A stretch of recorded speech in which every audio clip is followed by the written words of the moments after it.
Material handling adalah aktivitas yang melibatkan pengangkutan, penyimpanan, pengendalian, dan manajemen bahan baku atau produk dalam suatu lingkungan produksi, gudang, atau fasilitas logistik.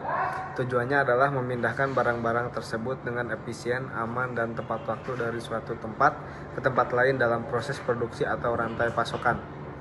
Ini melibatkan penggunaan berbagai peralatan dan sistem seperti forklift, conveyor, rak, penyimpanan, dan perangkat otomatis untuk memastikan kelancaran operasi dan mengoptimalkan pengeluaran perusahaan.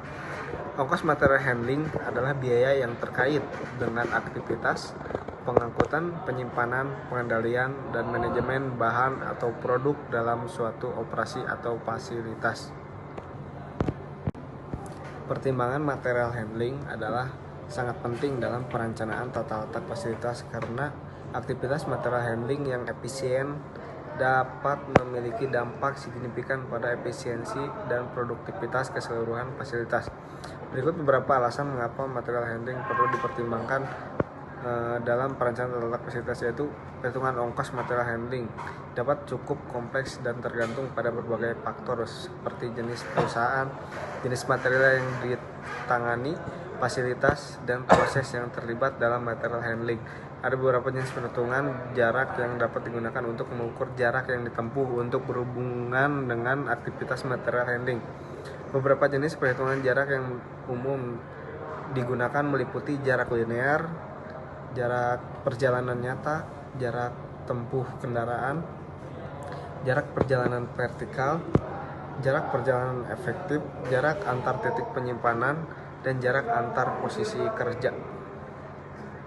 Activity Relationship Diagram atau bisa juga disebut ARD adalah diagram hubungan antar aktivasi atau departemen berdasarkan tingkat prioritas kedekatan. Mengapa harus merancang AAD? Karena AAD gambaran layout secara global yang menggambarkan hubungan kedekatan antar departemen dengan skala ukuran luas rantai.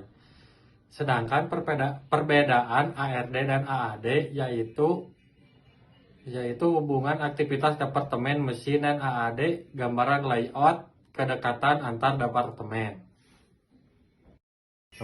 Maksud dari from to chart yaitu penggambaran tentang berapa total OMH dari suatu bagian aktivitas dalam departemen ke departemen lainnya. Sehingga dari peta ini dapat dilihat ongkos material handling secara keseluruhan, mulai dari gudang bahan baku, receiving, menuju fabrikasi, assembling, dan terakhir gudang barang jadi. Tabel skala prioritas adalah suatu tabel yang menggambarkan urutan prioritas antar departemen atau mesin dalam suatu lintas atau layout produksi. Referensi TSP didapat dari perhitungan outflow dan inflow, di mana prioritas diurutkan berdasarkan harga koefisien ongkosnya. Tujuan pembuatan TSP adalah untuk meminimumkan ongkos, untuk mengoptimalkan layout, untuk memperkecil jarak handling. Perbedaan inflow dan outflow yaitu outflow digunakan untuk mencari koefisien ongkos yang keluar dari suatu departemen ke departemen lainnya. Inflow digunakan untuk mencari koefisien ongkos yang masuk ke suatu departemen ke departemen lainnya. Outflow dan inflow digunakan untuk mencari koefisien ongkos yang terjadi pada mesin yang bersangkutan yang merupakan koefisien ongkos keluar dan masuk, dan didapatkan berdasarkan OMH yang diketahui.